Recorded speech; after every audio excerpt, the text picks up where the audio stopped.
आपका पिताजी, आपका एक बैग मैंने तैयार कर दिया है और दूसरा खाना खाने के बाद लगा दूंगी। कुछ और रखना हो तो याद दिला देना। सिया ने अपने ससुर को खाना परोसते हुए कहा। हाँ बेटा, कोई जल्दी नहीं है, आराम से कल सुबह कर देना। आज तो तुम थक भी गई होंगी, तुम सो जाना। जौहर खाना शुरू करते हुए अपनी पुत्रवधू से सिया से बोली। जौहर 3 साल पहले ही विद्युत विभाग से रिटायर हुए थे। रिटायरमेंट के बाद से ही हर साल अपनी पत्नी के साथ गर्मी के कुछ महीने हरिद्वार में बिताकर आते थे। वहाँ एक छोटा सा मकान खरीद लिया था, अतः ठहरने की कोई समस्या नहीं थी। जब वे हरिद्वार में रहते तो प्रतिदिन दोनों पति पत्नी आधा किलोमीटर पैदल चलते, घाट पर पहुंचकर गंगा स्नान करते और मंदिर में दर्शन कर पैदल ही घर लौट जाते। शाम को कभी कभी भजन कीर्तन में तो कभी किसी मंदिर की आरती में शामिल हो जाते। जीवन का शेष भाग ईश्वर की उपासना और गंगा मैया के चरणों में समर्पित कर दिया था। जब अपने शहर में रहते तो प्रतिदिन दोनों पति पत्नी पार्क में टहलने निकल जाते और फिर मंदिर दर्शन कर लौटते। शाम को जौहर जी के 2-4 मित्र इकट्ठे हो जाते और धर्म और दर्शन की चर्चा होने लगती। बेटा आकाश भी विद्युत विभाग में काम करता था और बहू सिया एक नौकरानी के साथ घर के काम संभाल रही थी। पैसे की कोई कमी नहीं थी, सब कुछ ठीक से चल रहा था।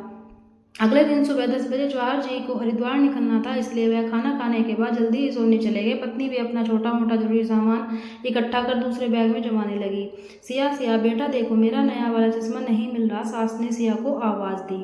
सिया अपने कमरे में किसी से फ़ोन पर बातचीत कर रही थी। आकाश खाना खाकर टहलने निकल गया था।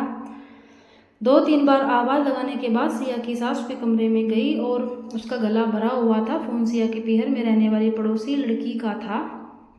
मैं क्या करूं उमा, मैं अपने पास ससुराल में दादी को नहीं रख सकती।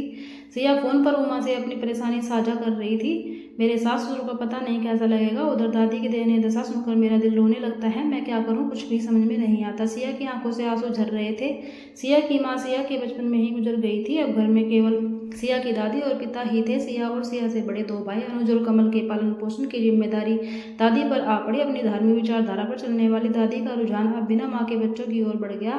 बड़े लाड़ प्यार से तीनों की परवरिश की। सिया चूंकि सबसे छोटी थी तो दादी उसे अपने साथ ही सुलाती थी। सिया नाम भी दादी का दिया हुआ था। जैसे जैसे सब बड़े हो रहे थे दादी उतना ही कमजोर हो रही थी।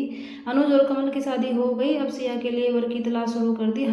इसी दौरान सिया के पिता भी दुनिया से विदा हो गए। इस सदमे में दादी टूट ही गई। सिया के पिता भी जौहर की एक दूसरे से परिचित थे। अपने मित्र के देहांत सूचना पाकर जौहर जी शोक संवेदन हेतु सिया के घर गए थे।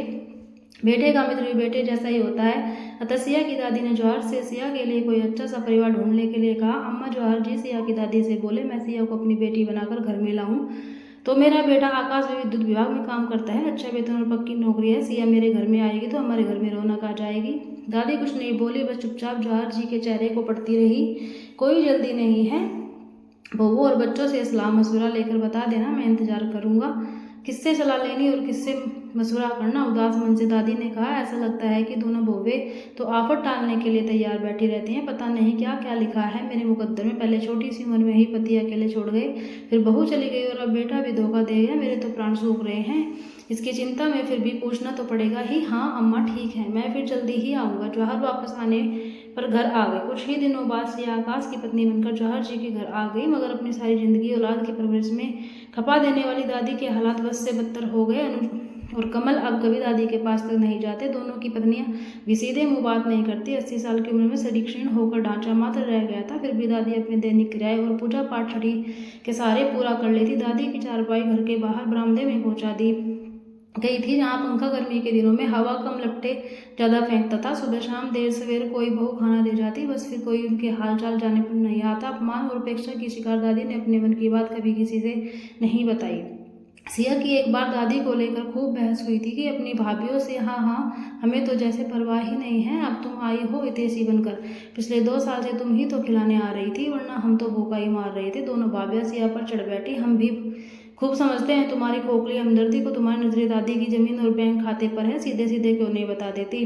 अगर सच में दादी की चिंता है तो ले क्यों नहीं जाती अपने साथ? सिया अपना सा मुंह लेकर किसी तरह अपने घर वापस लौट आई और आज फिर 1 महीने बाद उमा के फोन से दादी के बदतर हालातों की खबर पाकर सिया की अंतरात्मा दुखी हो गई। सास की आवाज़ सुनकर सिया ने अपने आंसू पोंछे और चश्मा ढूंढ कर दे दिया। चेहरे पर उदासी के हाव भाव साफ झलक रहे थे। अगले दिन सुबह हरिद्वार जाने के लिए जौहर जी ने अपनी गाड़ी बाहर निकाली और सिया के सिर पर हाथ फुलाते हुए बोले, चिंता मत करना, हम जल्दी वापस लौट आएंगे। माता पिता को विदा कर आकाश अपने आप ही चला गया और सिया अपने घर के काम निपटाने लगी। शाम को घर के बाहर गाड़ी का जाना पहचाना सा हॉर्न सुनकर सिया चकित सी हो गई। अपनी गाड़ी जैसी आवाज़ थी, चेहरे पर फैल आई लटों को पीछे की ओर पलटती हुई सिया ने बाहर आकर देखा तो चौंक गई। जौहर जी ही थे जो गेट खोलने का इंतजार कर रहे थे। पिताजी आप वापस? आप तो हरिद्वार गए थे। हाँ बेटा, हम दोनों ही वापस आ गए। अब हरिद्वार जाने की जरूरत नहीं है। हरिद्वार, ऋषिकेश, काशी, मथुरा, वृंदावन सारे तीर्थ स्थल तुम्हारे घर ले आया हूँ हमेशा के लिए। जौहर जी ने गाड़ी का पिछला दरवाजा खोलकर अंदर की ओर इशारा कर दिया। सासू माँ के साथ दादी बैठी हुई थी। देखते ही सिया की रुलाई फूट पड़ी। दौड़कर दादी को अपने अंग में भींच लिया। अपने बुजुर्गों को दुखी और दयनीय हालत में छोड़कर हम तीर्थ यात्रा पर जाएं? तो सास ने सिया को ढाढ़स बंधाते हुए कहा।